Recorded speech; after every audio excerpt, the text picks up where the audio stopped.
It's election season and time to play voter suppression.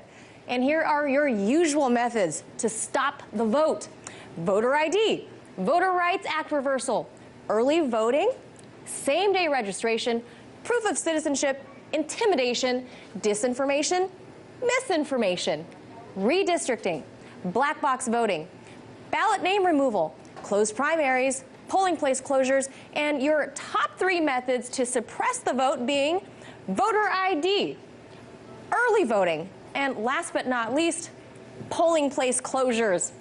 Let's get started with the hottest trend for 2014, and that is the issue of requiring voters coming to the booth to present their state-issued ID before they can cast their vote. Now, you may be wondering, what's the harm in asking someone to prove who they are before they can participate in such a monumental process of American democracy? Well, the harm is this. I don't want everybody to vote.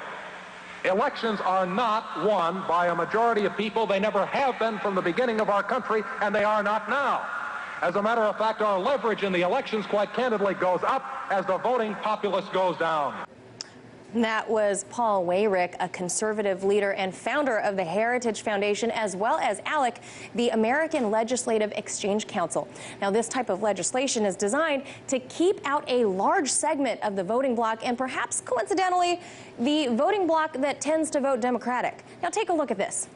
Across the U.S., adults 18 and over have the right to vote, but it's actually up to each individual state on how to execute that process.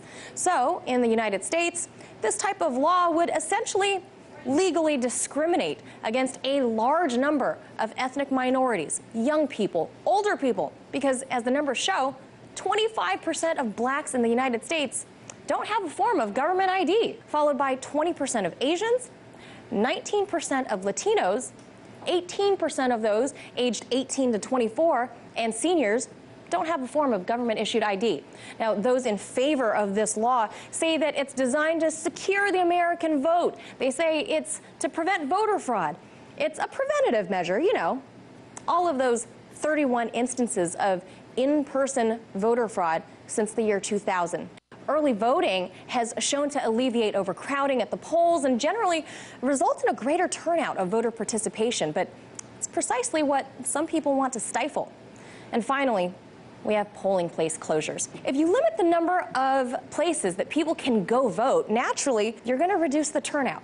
Because the logic goes like this: the closer to home the polling place is located, the more likely for citizens to vote. It's an especially important issue for lower-income Americans, older Americans, and those who live in rural areas. However, many cash-strapped states have cut back on hundreds of polling locations across the U.S., but in particular in those low-income and minority neighborhoods. Now, this disenfranchises very targeted and very specific segments of the American populace. For some, getting to the polls some 30 miles from home is just simply not an option. So if the U.S. seeks to build a more perfect union, as the Founding Fathers said, then the union must seek to be more inclusive of its citizens rather than this growing trend of exclusion.